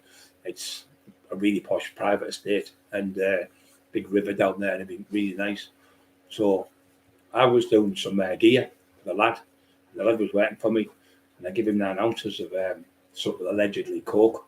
So he's gone down to give it to the big lad, and he's went, no, there's a place. Anyway, he brought it on top for the other lads. The lad had to run with the fucking 9 ounces, and he's run off with the 9 ounces for the fucking 9 ounces of coke, which is a fucking £1,000 an ounce. And it was £9,000. I think it was 10,000. Tell you, it was 10 or 11. He sold it. I think it was 11. Sorry, you get it for 9, so 11. So he's lost the 11 grand. He's threw it, and it's bumped and went under a car. So the coppers grabbed him. This cop actually trained in the gym where we went. He was just one of the plastic cops. And he grabbed him. He said, what you run for? He said, my wife's left me today. I've lost the tax on my car. I'm going to get my car took. He said, calm down, Coach. Pretend to cry. I went, look, I'm going to let you off. Go on and just behave yourself in that. So he went back to the fucking pub. It was called the Black Bull. And he said, these big door, about 20 stone on the door. You're not getting it. I've took it off you. What are you going to do? He said, oh, it's not my gear. He said, Brian Cockerill's just round the corner in his car. And I'll get him the phone. So he's come on the phone. I'd give him that fucking thing and I'll come down, pull your head off, you cunt. Oh, sorry, Brian, I didn't know. I'll give it now. Anyway, give him the fucking 9 ounces straight away. So sometimes it's good to have the name in it, Brian Cockerill. So I've got my gear back. The kid never got arrested, but it just shows you sometimes you're lucky. But yeah, and you get these fucking idiots. Oh, I can beat him. My uncle can beat him, my nephew, and all this fucking shite. So we used to go like down the town. And like I say, I had all the rave clubs boxed off. And when I got out in 96, I had to start again, obviously, because 97 I got out, sorry. I had to start again because I was in jail for a few years. And when I got out, everywhere was full of smack. I was stopping all the smack for years and years. And the cop was turning on and said, different cop was said to people. And even the mayor turned on and said to someone, one of the mayors said, when Cockerill was out, the streets were better. There was less people getting in trouble. There was less fucking fights in the nightclubs. There was less fucking heroin on the streets. He said he was marshalling the streets better than fucking we were. And that's when McIntyre said, a lot of the coppers can't stand you, but a lot of them want to give you a medal. Want to fucking pin a medal on you because he's done more, chasing more drug dealers, crack dealers and heroin addicts out of Middlesbrough than we've ever done. Nowhere near his level. Because we can only arrest them, not bother about getting arrested, going to cells for a few fucking months or whatever, or just swallowing the gear. Where Cockerill goes and just bashes them and takes it off them and fucking they've got no gear, no money to sell more crack and to sell more shit on the streets. So I was cleaning the streets really in a way. And that's why they asked me. The bloke who was the commissioner of the police, he was second in command of the commissioner of police, this fucking bloke called Michael. And he phoned me, never out of the blue, nowhere. He went, do you want to run for the commissioner of police? I went, yeah, I'm not fucking laugh on you. He went, no, I'm serious. He said, I'm telling you now, you'll get it. I said, because all the corruption of these fucking Cleveland police, I'm telling you now, you'll get it. I'll do the campaign for you. IQ, my IQ's good. This bloke's fucking IQ's through the roof. He's like Albert Einstein type of IQ. He said, I've got campaign people with me. We can get the money and we can put it together and make a campaign for you to run for the commissioner of police. And I was like thinking about it. Me and Emma were thinking about it. And then I thought, I can. You know what I mean? But I think I could do it now. Imagine me being the boss of the fleet. It'd be class, wouldn't it? Get that ginger cunt from fucking Dingy now done. Get his house busted, the fucking scumbag. Get him put away for 30 years. Hard labour on the rocks. But he's not smoking in this now. He's fucking breaking them on Alcatraz. Put him in Alcatraz. So that's the truth. That I mean, I'll tell you, called him Michael. This bloke, really posh, you know, like proper fucking silver spoon in his mouth, you know, like the Queen used to speak, Prince Charles, one of them types, but really liked me and said, I'm just sick to death of the corruption of that police officer, the chief one, the commissioner, this one, that one. He said, it's just all corruption. He said, you know the streets better than anyone. You could clean them streets up, especially with the heroin, the prostitution, everything, because you'd nearly out to speak to people and get them fucking help and stuff, where these just they're interested in making money for themselves. He said they're supposed to be in that job to help the people. They're not helping the people in Teesside. Cleveland police do not help the people in Teesside. They don't even turn up for 999 phone calls. There was 999. There was a man there in Middlesbrough phoned up. It was on the 10 o'clock news, and it said Middlesbrough is the worst place in the country for the 999 and coming out. He got his. He has to. You remember razor wire where they're putting fences in the war and stuff. And you can't get through, it rips you to pieces. He has to put that right round his shop in Middlesbrough. And when I had all the shops, and none of my shops got burgled, there was another thing they said as well. All the shops he had, all the places where the travellers used to be in, that there was no trouble. He had everything boxed off. He just go and show his face. That'd be it. Everyone loved him, all the lads, travellers and all that. So I had that many people behind me. I had hundreds and hundreds of people working for me, and he had fucking people doing clothes and everything. It was fucking mad. But the cops did say that. They said, when I went to jail, the local cop here said, when he was out, he said the crime rate was between 12 and 14%. It's now gone up to 77% since Cockerill's gone into jail.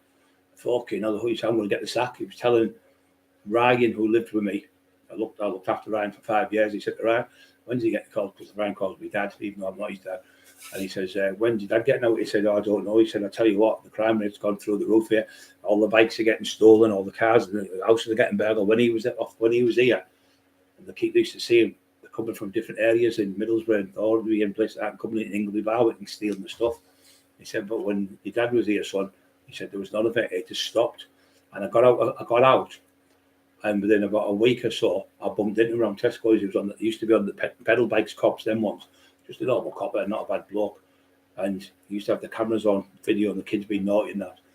And he'd say to the mums and dads, look, your daughter's done this and done that. Well, my daughter wouldn't do that. I know these ones who are in denial. My son wouldn't smoke coke. My son wouldn't smoke drugs. My son wouldn't do this. My son, anyway, he would record them and show them it and put it on the telly for them in the house and show them and plug it in with the camcorder thing where he's got on his helmet, and he would show them the go. And they'd be shocked to death, their own kids. I don't believe it. I can't believe how Susie's done that. I can't believe it. Taking the clothes off and running around with no clothes on, things like that. Off their head, drunk on obviously fucking alcohol and fucking, as you know, it makes your mind different. You know, obviously it alters your brain. And some of them would take the clothes off and running about and out and stuff like that and stripping in their street with lads playing music on and all that stuff. And the mums and dads, he was telling me, they didn't tell me the names and just tell me what would happen. And he said, that's the best deterrent when the mums and dads can see the kids doing what we're telling them because they don't believe us, you know, like that. But he said to Ryan, he said, well, your dad, when's you getting out? He said, absolute nightmare. Everybody's getting burgled. And when I got out, he said, I bumped into him about 3 weeks after getting out. He went, oh, thank God you're out of jail. I went, oh, thanks. You fuckers put me in there. I never put you in. I wouldn't want you in fucking jail. He said, he was telling me the crime rate went 77%. He said, we're back down to about 12% now since you got out. I was only out 3 weeks. So it just showed you. And then the other lad who was the main lad here, he's gone to Australia now. Called him Gary. He was a school teacher. And he was I was telling you when I punched that bag the other night, that man, like a statue thing, I punched it and broke it. He's in Australia now. So he was the main one for crime prevention officer. The crime prevention, what do you call it, like a local, I can't know what it's called now, where the local people go out and, is it crime prevention it's called, where they go out and look at houses, you know, people will go out one night. A neighbourhood watch out, the neighbourhood watch, he's a leader of that. And then there was the other bloke was that one called Mike I was telling you about, who was a top, he was in the police for years and he ended up going out because of the corruption.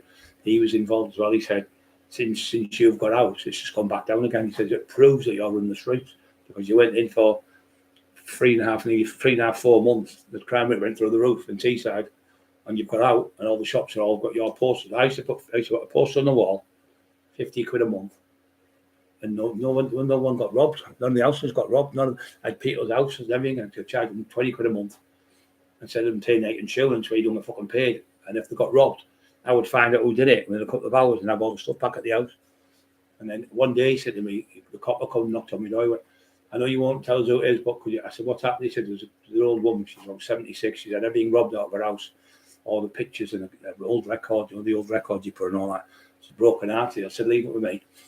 Phoned up, Ryan helped me, went around 3 different places, found the lads doing it, caught them.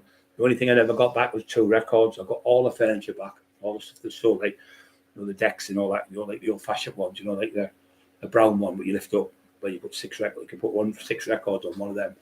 I got all that back. I got a telly back. I got the car back for her. She had a car and everything, and I got all the stuff back for them. And they said, "Oh, we'll give them a drink." I said, "I don't know drink." I said, "You just go out tonight, have all the night on me, and whatever you're going to spend, you use that." And I got all the stuff. Oh, can you tell? I said, "No, I can't tell you what it is." So if you go to this garage, the garage door will be open. The car's in there and all the stuff's in there. And he went, he phoned back and went, "I've got everything." He said, "Thanks very much." I said, anything like that, I don't mind the police with. No, if it's old people stuff robbed. There was a young girl and her brother. They had a hairdressing shop in Stockton. They got robbed. They stole all the stuff out of the shop, all the bits. I found out it was in about 20 minutes. I got them to go back round, give them all the stuff. But they were short £200 to pay for the scissors, because scissors are £200 a pair, the scissors. So I give them £100 each for £200 for 2 pairs of scissors. I paid £200 of my own money, and I put my posters on the wall. Cockerill security protect these premises 24 hours a day. They're never ever, to this day, they're still open, never ever been robbed. And it's rough there. The other end of not Thornby. But I like helping people, it's good. You don't see their face and you get all the stuff back for like, oh, I can't believe it. He's even got me this, he's even got me that. And no, you tickle sometimes watching them. Sherlock Holmes went, he just said, I want to know Where did Sherlock Holmes go?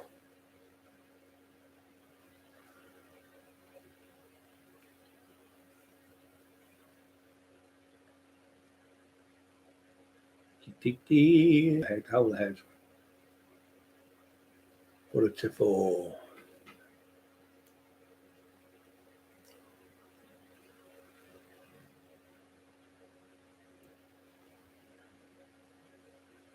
I love a movie. Yeah, so what was I going to say? So, what's I getting at now? So, I'll tell you a little one. So, me and my friend, what happened is my cosmos got stole.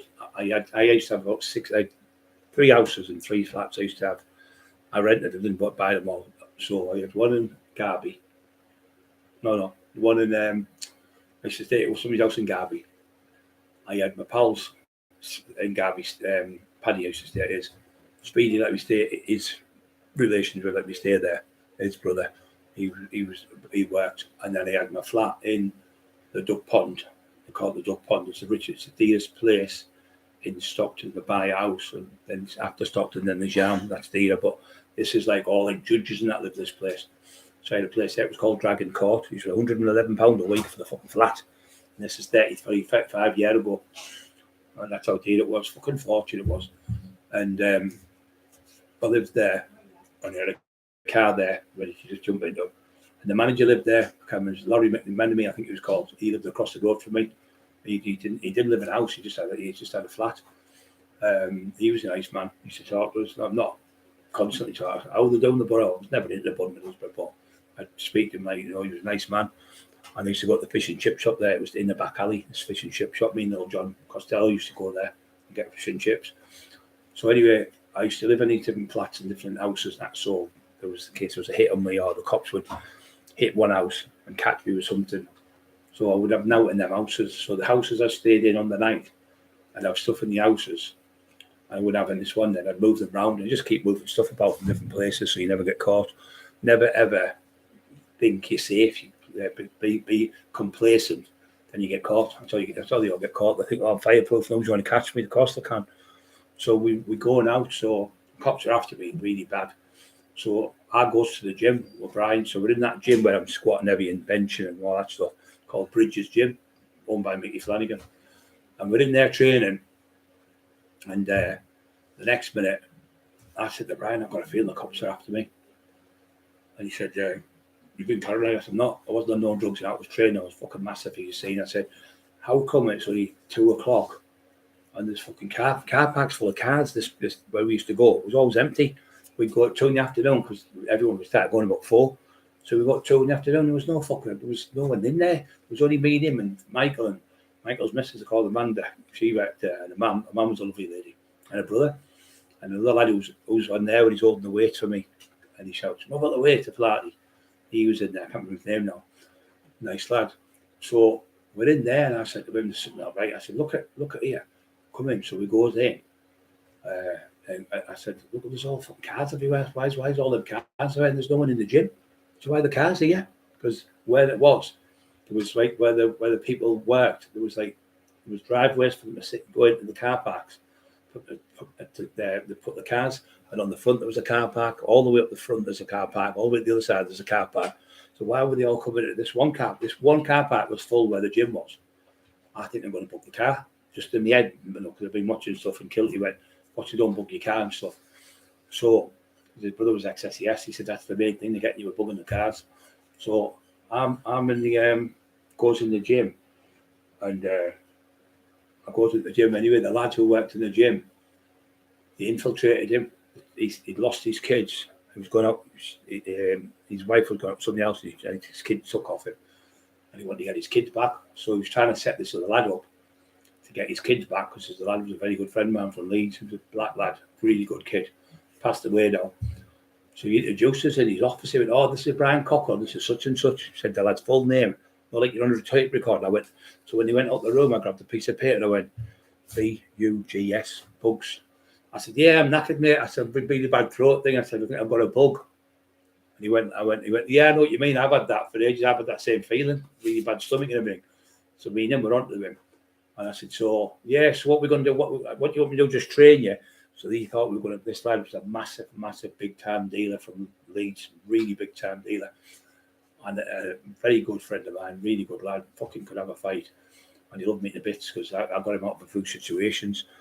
And he just sat there. So his house was, he went home and he had everything. He taught me, he said, get these bug detectors. You get them. He had all sorts for in the walls and everything. So, and these cards and scan it. So this lad he's fell out with his wife. So what he done is, the copper said to him, get your house, just say you're going to sell the house to your wife. Do you want to split the money between you? Or you're going to give her so much just so we can go in. So they pretended then, the coppers, to be fucking, you know, when you go into a house, when you sell it to a housing place. So for instance, say, if I don't know fucking one, he went to, what do they call them?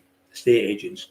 He went to a estate in Zoopla, say, he went to Zoopla, but the people in Zoopla were coppers, undercover coppers, pretending to be working for Zoopla. So they come out with a badge on, you know, the Zoopla and all that, whatever shit. Oh, we just come on, but he'd already told them they're going to be coming, their appointment. So they phoned up and spoke to the girl who lived in Colby, just past Colby, and said, oh, we're going to come round and do an appraisal on the house and which is worth for your husband. She went, oh, that's okay then. But when they've come round, they've gone in there, and she's been on her own. So the black lad's been at Leeds, so they've got it right. They've got him where he's not there, knowing for a fact he was going to see his kids at Leeds. I think he was going to see his mum. So they've got it right. So she's on her own. So they've gone in, and he's got in the house, and they've put a bug in the air. They used to remember years ago. They used to have them fans that go goes round like that white one on the ceiling. They used to have them all the fashion white one, the dados and that. So they put a bug in there, and they put one in the kitchen. So because they used to have a conservatory at the back, and he used to sit in the kitchen, and he's got this detector from Leeds, Kirkham and Leeds. I got the same bug detector. So he's gone and checked it, and he's found 2 bugs. So the lad's grasped him, so he's trying to grasp me as well to get in the good bugs. But I'm onto him. So this lad was about 15, 16 stone. And every day we're going, I said, he's fucking suspicious. And this is before I found out. I said, how much weight he's losing, something on his mind. I said, and every time I come in, he can't look me in the face. He's looking the other way and going on the sunbed. So I came in this night. She said to me, oh, are you all right? I went, yeah. Do you want to go on the sunbed? I said, no, I'm all right at the moment. So I put my car in the car park, but where I put it is right in the middle of the car park. So if anybody comes out, they'd have to beep for me to move the car. So I put my keys behind the reception. He's gone out. The copper's phoned him and went, blah, blah, blah. He said, he's training. He's on the way. He's squatting now. He said, okay, I'll keep an eye out. So he's went out the window and went, beep, beep my car. Right? So he's done that. And then he's let them go in. But what, they never went in the car. They went under it and they put a tracking device. It wasn't a bug. It was a tracking device. So we've gone the next day and we've took the car down because he's come out to me, the bodybuilder, and went, look, I said, what the fuck's wrong with you? You're not fucking paranoid today. He said, oh, I shouldn't have done it. I shouldn't have done it. He's doing this with his hands on his head. I went, what's the matter? He went, the police have made me put a bug in your car. He said, they're out there now. They've just put a bug in your car. I can't let you get done. He said, I can't let you get done. He said, they promised to get me kids back and all that. That's what they do. I'm scum, so I'm trying to keep right with him. So anyway, I've took the car the next day because it's dark now in the night till 7 o'clock. So we've took the car to the garage the next day with me mate to put it on the ramps, went underneath it, and it was about that long. It was like a mobile phone, but quite longer, and it was stuck on my car like magnetically. So I left it. So I went to Kevin Kilty's because Kevin Yawley's stuff. So I went over to Kevin's, and where Kevin was a pub called the Astronaut, and I used to park my car on the concrete right outside his pub. Now I did that twice. The third time I went back was fucking 5 bollards, concrete bollards, so I couldn't park the car there. So they knew they were trying to book the car, in my head. So I had said that to him. So when I went back, the things there, he said, I think you're right about your car because they've even put the bollards there so you can't park your car. But they've already done it, but they've already told the council to put the fucking bollards, them concrete bollards where you get in the ground like that to stop you driving down one way. Stop you driving down through the street and going straight across the road. So they put them in outside Kevin's pub, so I can't park my car there. So in Kevin's you could play pool, look out the window, keep an eye on the car type of thing. And that was one of the reasons I used to start playing. A lad called Arne, it's £100. £100 to drive me a week in them days, and I used to give him 50 quid for like fuel and that, and I used to give him his food and treatment and everything, give him bits of gear and stuff. And I used to give about 300 quid a week. I used to give him, and he used to drive me about, and he was a good lad. But I knew I was safe because when I was raving in the club, he'd be in my car. So I knew they were trying to book me. So we got the bug. Me and Kevin. Kevin tells the story on here. You've seen Kevin Kill, he's saying it. So we decided, we knew these top lads from Pakistani lads from Bradford, really good lads, really multi-millionaire, £50,000 cards, you know, them cards what you fucking get. You have to be I don't know what they're called, fucking American Express or whatever the fucking, but 50 grand on one of them. Although this was 35 years, they were multi-millionaires, these kids. And we went over to Bradford and seen them, and we had something to eat. So the next day we decided to take the bug to a lad from Kirkham in Leeds.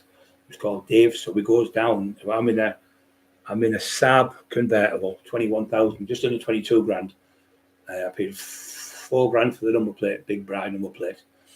And I'm driving down there, so I could see the cops behind me.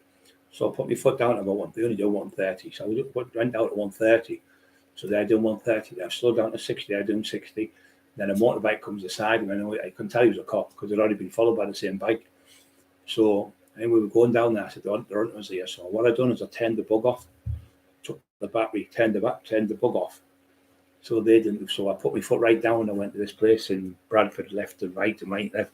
So we goes round anyway. They come round there was one sat outside the lad's house who we'd been working with from Bradford. So the warrant was with him as well. So I thought we just drove. We seen him. He was a white bloke. This area is all black lads, all Pakistanis, no white people whatsoever there. And he sat there reading the paper, and it was fucking dark. You couldn't see, like late nights. So dark night, sorry, when 4 or 5 o'clock was dark. So he sat there at the paper, and I was on to him anyway. So we came down. So we got to this place. So we took the battery out. We went into his place, and I showed him I said, "Oh, the bug me car." I said, "That's not a bug. That's a tracking device. That's like beep, beep, beep." So he put it on this frequency in the shop, and he got all this scanner thing. And he said, "Let's check the batteries." He said, "If the 60% are over, these lithium batteries, they're like high up." I said, "What type of high up?" He said, "Probably like regional crime squad, national crime squad, or MI5. Well, that's it. So them." He said, so he put it on, it went to 75%, this thing. He went, "That's the strongest one I've ever known." So he said, I've never seen this before. He said, "This has only just come out." He said, "So whatever you're doing, you could be guilt by association." Obviously, the black lads from Leeds and that, you see. So they're in with me. They're on to me doing whatever I was doing. So I said, "What can you do?" So anyway, I look at it, and he put it on. He said, "There's a strange thing." He said, "This is on VHS frequency." I said, "What does that mean?" He said, "Television frequency." So you can't pick this football up. You can't pick the football up, can you? He's laughing like mad. He said, so I was like, I was a bit scared, but I was thinking, fucking MI5 or that. But I knew national, what they said to Mickey, the cop. I said to him, we are national crime squad. Then you get a PC, then you get, say, a sergeant, then you get normal CID, and then you get regional CID, then you get national CID. We are national CID. We are one off MI5, he said. So that's what he said to him. So that's how fucking elite they were after me. So anyway, we got the device. So we came out of there and we went to a place for something to eat, but we turned it off so the cops couldn't find us. So we'd had it turned off. They were looking for it, but I turned it back on, put it in the car. So when we put it in the car, they found it again. So we were in this place. It was a bit like Teesside Park, Tokyo Joe, I think they call it, the place, something like that. Like a place where you can eat Nando's type of thing, where you eat. So we goes in there and we all got like food. There was me, Kevin, and Kevin had a jacket on. Under the jacket, he had a T-shirt, and it was like Superman, like Clark Kent. And then Flaherty was with us, so he was there with his Flaherty. He was in the back seat, and then we got out the car. We went in a place. We were eating something. So I've come out. I went, "Is that Watching Woodhouse. I phoned Watching Woodhouse solicitors, which is the best solicitors in Teesside. So I phoned them. I said, look, I've been fucking. I found a tracking device in my car. The police have put it there. Now, by law, what they've got to do is to do that. If they do that and you find it, because what they do is, this is how sneaky they are. What they'll do is go, information received. They won't tell you that they put an illegal tracking device in your car. They won't tell you that an illegal bugged you. But if you find it, then you know they bugged you.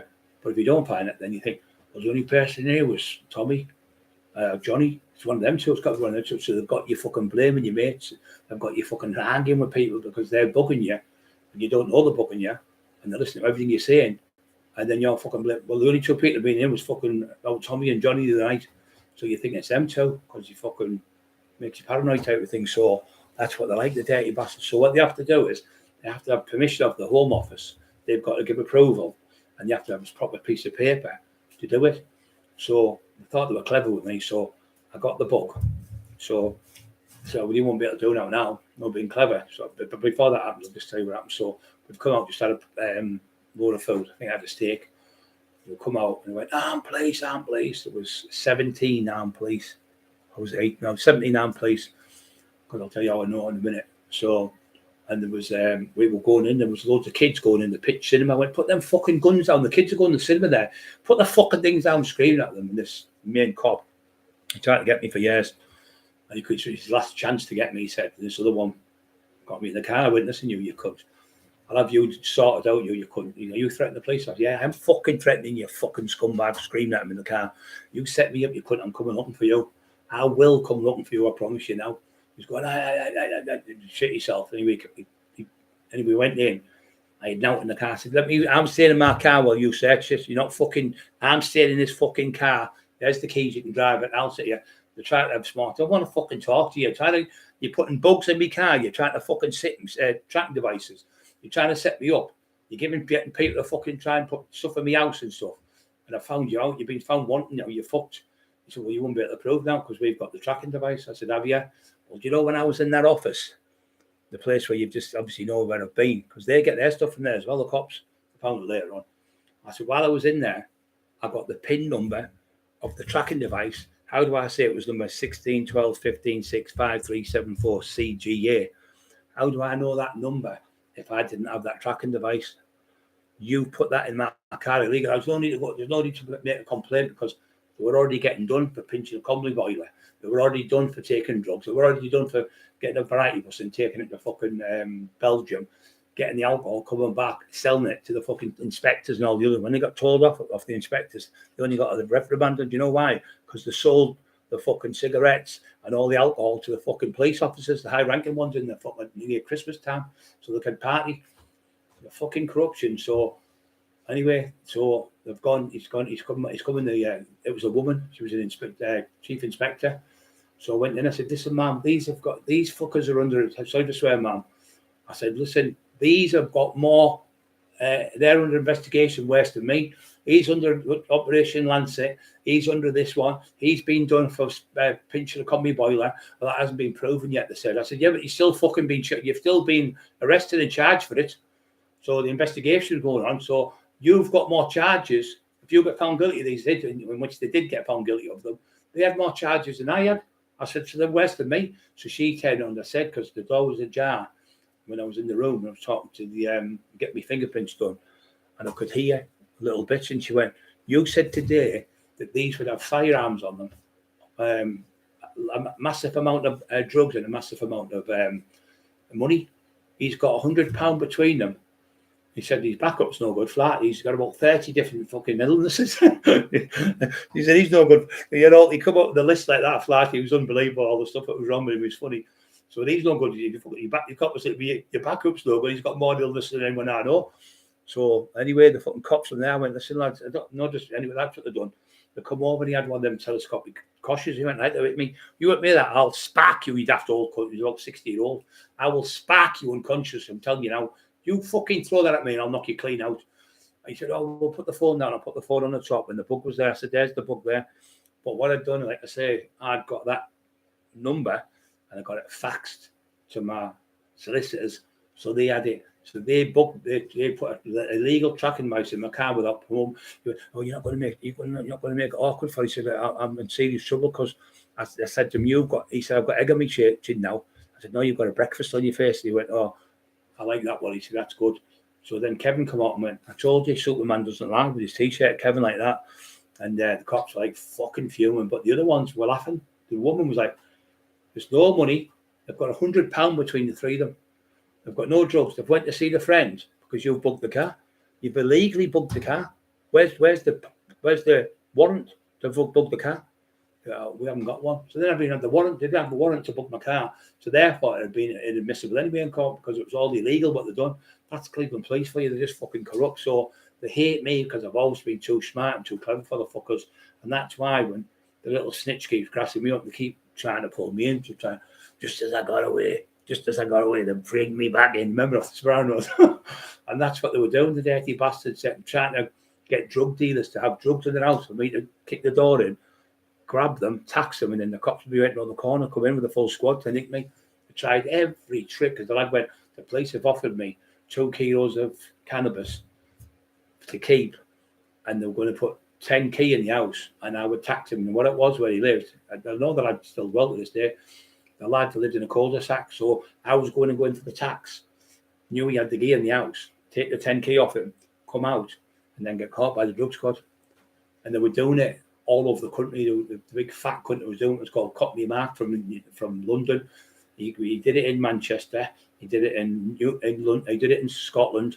He did it in Birmingham, I think it was. He did it in about, I think it was 6 different places. Wales was the main place. So what he was doing, he got caught with 10 kilos of cannabis and he was up in that jail. So what he was doing, he was going into areas, infiltrating, a bit like fucking that little scumbag what you're talking about, infiltrating people, giving them a bit of this and a bit of that. Well, I'll give you 10 key of cannabis on Chucky, means on tick, and pay me like in a month's time. He said, I don't mind doing that with you. So he was giving it to them, and the next minute, boom, same thing. They'd end up wherever the car would be in, or they'd come in the house. I'm responsible, but nick the people with a big team in that area. And they've got the Manchester lads. And what happened, it went viral in the national papers. He was known. So my friend, who I got to know from, he was in Sunderland. I taxed the company. I didn't have tax the company. I took 36 grand with the things off. I'll tell you about it another time. So what he was doing, he was getting into different areas and doing gear with them, and then giving them a lump and getting them arrested. So there'd been, I think there was 4 or 6 areas got offered it. It was in the national papers, and it was agent provocateur, they call it. It means they're setting you up deliberately, the police, by saying, I can give you this if you do that, or if you go and shoot him, I'll give you 20 grand. So you wouldn't, he's an agent provocateur. It's a word where they're setting you up, deliberately setting you up to do it, and they know what they're doing, and the cops could go to jail for it. So they were trying to get people to set me up.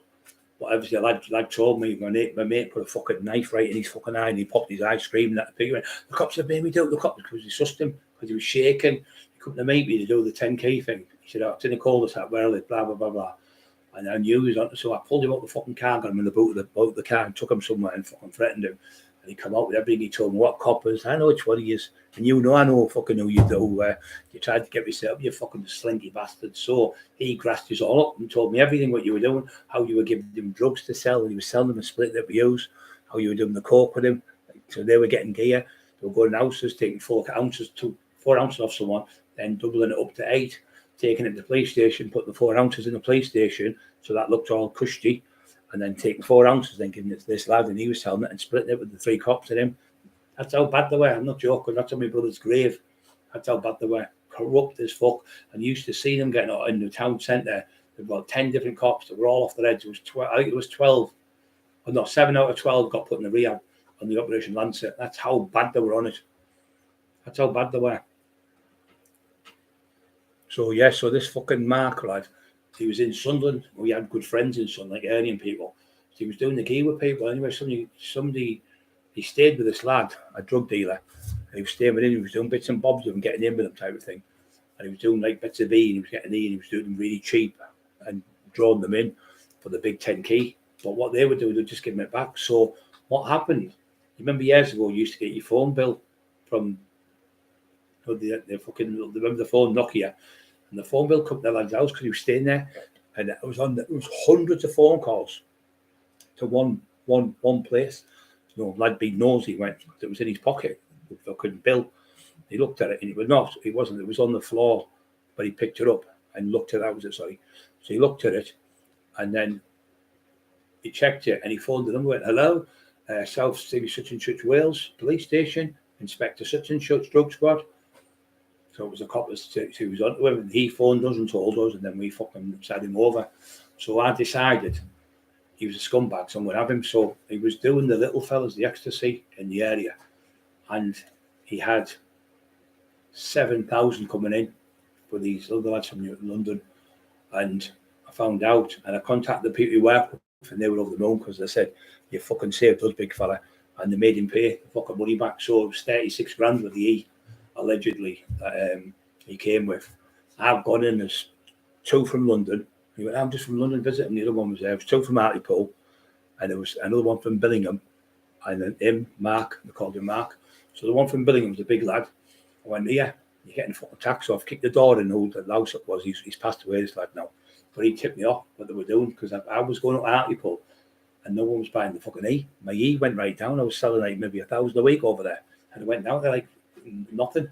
And I found out who was doing it, this lad. So I got the lad and he told me this Mark. And it all just knitted together. So anyway, I've gone in, kicked the fucking door in. This lad jumped up and Bryce. I went, bam, hit him. Big cockney fat cunt as well. 6'5", about 25 stone, big fat cunt. Hit him, bang, right on the chin. He went, whoa! Started screaming like a pig on the fucking settee. Gives your phone, you fat cunt. Took the phone off him, you're a fucking snitch. And then the other one come at me, and I just banged him the left hook, and he hit the floor, landed on the floor, and he was 17 stone, about 6'3". Went, get up and fight me, get up and fight me. He wouldn't fight me. And then the other one went to kick him, went, no, don't do that, because it looks bad. So anyway, they give us a gear, so they give me 6,000 E. But I knew there was another 1,000, and I knew for a fact it was downstairs. He had a flat, the lad, you went up into his house, you walked up the stairs, you went in the flat, but you'd go up the back and you go down the stairs, and up the back he had like a shed where his wash machine tumbles around, and in the tumbles around, you pull it out, that bit, it was in there, another 1,000 E, so I got the 6,000 E at the time. That's what they were going for, the money then. And me and my mate went back, give the other lads their half, and we went. And that was the end of that cunt. But we also phoned the people, because we got a phone call for a naughty firm from London. And when we explained to them, told them, we went, oh, fuck them. He says, keep the fucking money, we'll get our money back. So he had a couple of flats. They made him sell the flats. Now, these are naughty people in London. They made him sell the 2 flats and they had to pay him. But really, he said, we could have got stunned through that. He said, if we've saved us fucking going to jail. So like, then it came in the paper. I was in jail. So it came in the paper. Mark such and such from London, blah, blah, blah, blah. Got kind of, why I knew as soon as it said Wales, it started in Wales where he set people up in Wales. And then went to Manchester. And I say they all went to the big high court, these 4, 5, 6 firms. I can't remember if it was, I think it was 4 or 6 firms went to court. And it was in the papers, and every one of them got off. Agent provocateur was the word they used to get off. So they're cops setting people up. Dirty bastard. But I've got loads of stories like that. I can sit here for fucking weeks telling you stories because I've been doing the taxi for 30 odd years. I'm fucking working the door since I was 20. I did that till I was fucking nearly 50. So, done a few jobs. And these idiots, how could have been him? I could have done that. Well, if you could have, you would have. You didn't.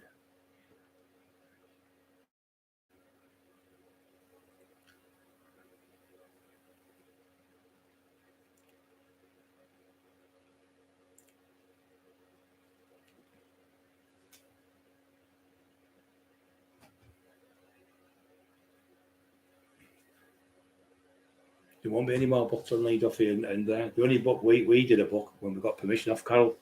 We never just walked out and did the book. We got permission off Carol, and Lee will be over the book with a book. We don't like Terry said because he pulls the truth in the book. Lee be over the book. Even Carol said people are doing books on Lee Duffy. She said he's up there loving it. Lee Duffy. She knew Carol. Carol knows Lee Duffy better than anyone. She said he'd be loving it up there. All this stuff going on about him. He said because we used to say like.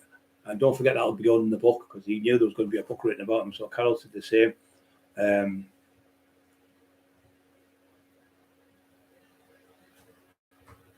Yeah. So we did the book to do the right side because he was doing the book about Lee and it was all fucking lies.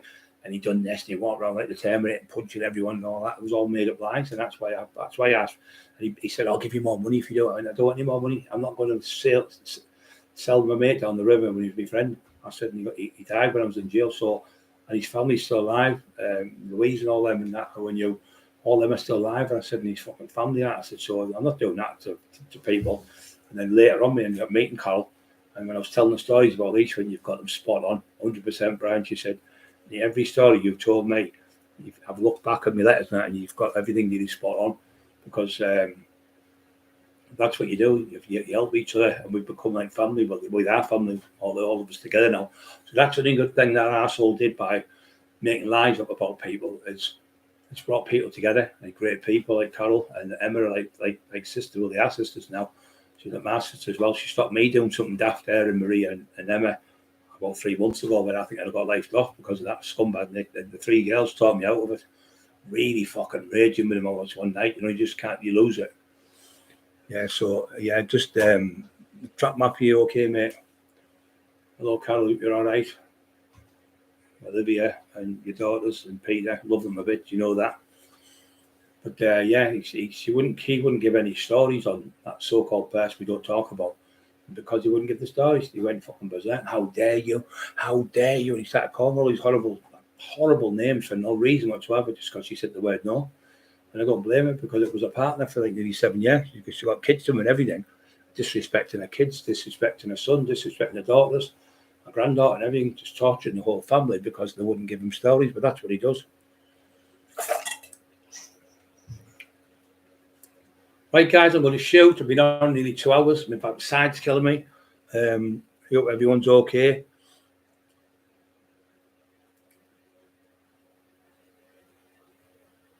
There'll be no more books written by that idiot. I think decent people. I think if somebody comes on, it's like his mum said, and Carol said, and his brother said, if somebody come along writing a decent book on Lee and told the truth, his mum, she wouldn't care. She wouldn't care if somebody come along and just told the truth.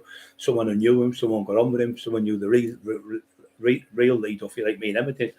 And that's what Carol said. He'd be over the moon with the book because it's the truth. It's not lies in it. It's not made up shit.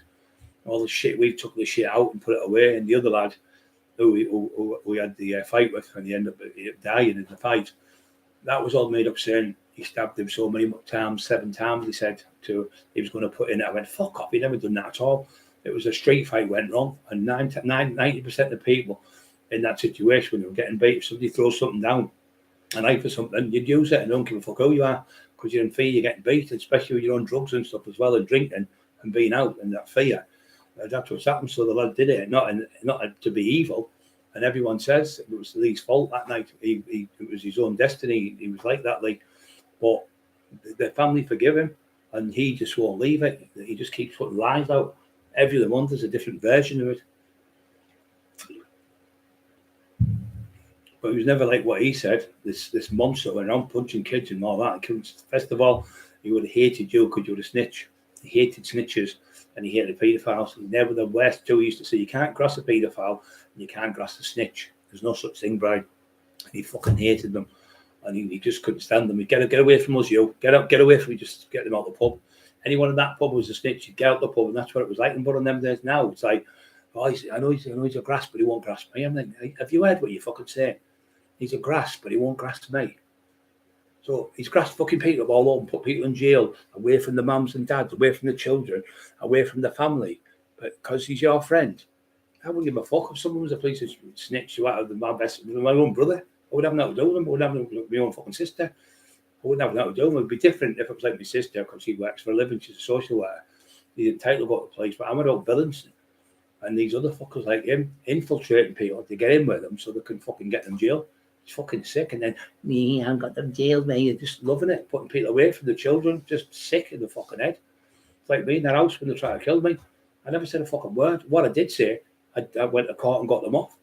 I thought it's not detrimental. It's going to be detrimental to me doing that. Fucking tax man they've taxed them, took hundreds of thousands of pounds off these type of people, and then I'm going to go and fucking grass them up because they've done me in for taking the money off them. That's not me. I've done that. I've done the tax, and I got a good eye, and I took it to the chin, and I just fucking moved on. I don't live in the past with it. I don't fucking begrudge anyone for having a go at me because I took the money off them. That's the tax I had to pay. It's like when I got jail, they give me a massive jail sentence, but look at all the times I got off, all the ones I got off with. So I called that a bit of tax I had to do. So I went to jail when they put me on remand for 110 days for the Iceman fight. That was a pure stitch up as well, a complete stitch up. Even the judge fucking dropped that case, kicked it out. It was disgusting what they'd done to us. But I never fucking, I just thought it's just a bit of tax I've done. And at the time I was on bad drugs bad. When I went in, I was about 18 stone from 22. And I went right down to 22. When I come out of jail, I was 20 and a half stone. And I was in there, I was only in 110 days I was in. And I come out looking better, got on the weights and I went massive again. I'm getting bigger now every day. My hands are getting fatter and everything. My strength's getting stronger. My hands, the lot's getting better. My colour's coming back. This camera makes me see it in the normal see me. I'm tanned as hell. But on here, I think the camera settings they do they're very white. My hat's like glowing like fucking Chernobyl, like fucking nuclear fucking furnace. So guys, I hope you've been happy tonight with a few stories there. I've got loads more stuff to tell you about. Yeah. So, okay, guys, I love you all and have a nice night and have a brilliant day tomorrow. And I'll see you tomorrow at 7 o'clock. Don't forget to be positive. If you're not positive, you'll be negative. Things start going wrong. Well, you've done this good quick. That's you, not laughing at me. Oh, don't make it feel yourself, Brian. Oh, which way do I go now? You bastard. Swear down. Oh, it's a nightmare. This, I hate it. I hate it. Can't come across. How do you go across? I swear to God, it's a fucking nightmare to do for me. This is the so-called idiot says I text him every day doing this. It takes me a good 10 minutes to turn it off. How the fuck do you get across? I don't know. No, you bastard. 2/4 mile away from it. Which way? Oh, yeah, go on down. Can't do it. Yeah. Cheers, guys. God bless. Oh, for that. Oh, where's it gone?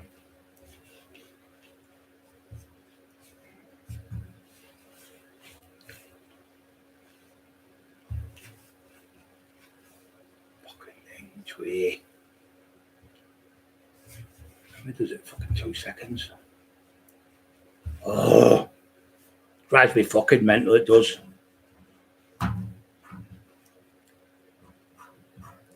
Now, which way do you go? Up, down, round, back, forth? Yeah, I've done it. Yes.